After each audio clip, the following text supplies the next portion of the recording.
I never imagined that the woman I once proudly called my wife would be the same person to make me feel like a stranger in my own life.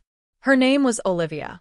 We'd been married for 8 years, built a home together, shared quiet mornings over coffee, laughed at burnt pancakes, and dreamed of vacations we rarely took.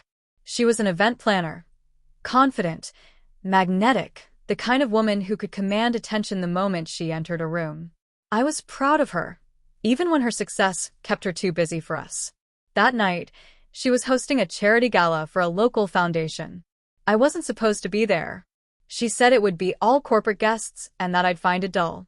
But there was something off in her tone, a hesitation, a flicker between guilt and fear. So I decided to go, without telling her. I remember walking into that ballroom. Dim lights, soft jazz, people dressed like they were auditioning for perfection.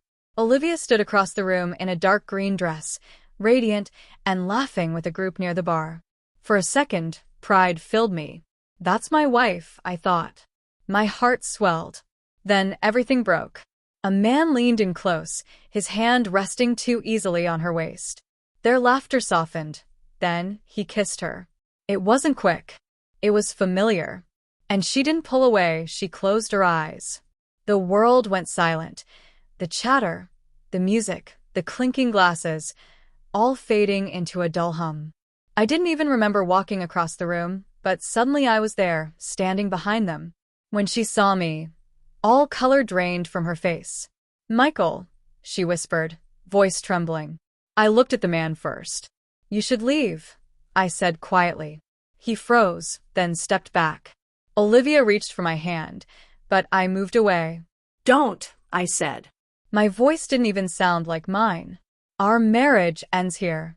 Her lips parted as if to explain, to find words that might undo what I'd seen. "It's not what you think," she began. I laughed, a small, bitter sound. "You think I'm blind?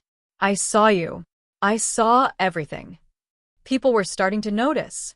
The soft hum of conversation died as heads turned. She looked around, horrified. "Please," she whispered. "Not here." I leaned close, my voice low. "You made your choice in front of everyone. I'm just returning the favor." Then I walked out. The night air hit me like a wave. I could still smell her perfume on my shirt, still hear her laughter echoing from a life that no longer felt like mine. I drove home in silence. No music, no calls, just the sound of tires on asphalt and the hollow ache in my chest. When I got home, I packed a small bag, a few shirts, my laptop, a toothbrush. The bed still smelled like her shampoo. I sat for a while, staring at our wedding photo on the nightstand. She'd looked at me like I was the only man in the world. Now, I couldn't even look at her face without feeling sick. My phone buzzed, 17 missed calls and 4 messages. "Michael, please answer. It's not what you think." "Can we talk? I'm sorry. Sorry." That word felt empty now, like a bandage over a wound already rotting underneath. I didn't reply. I just sent one message. I saw enough. "Don't come home tonight." Then I turned off my phone and lay back, staring at the ceiling until sunlight bled through the blinds. By afternoon, the messages piled up, voicemails, texts, even an email titled, "Please don't do this." I ignored them all. I spent the morning wandering the park, drinking burnt coffee, trying to silence the storm in my head. When I returned home that evening, her car was already in the driveway. She sat on the front steps, still wearing the same green dress, mascara streaked down her face. For a moment, I almost pitied her. Almost. "Michael," she said quickly, standing. "Please, just let me explain." I walked past her, unlocking the door. "You don't need to explain what I already saw." She followed me inside. It wasn't what it looked like. He kissed me. It was a mistake. I froze.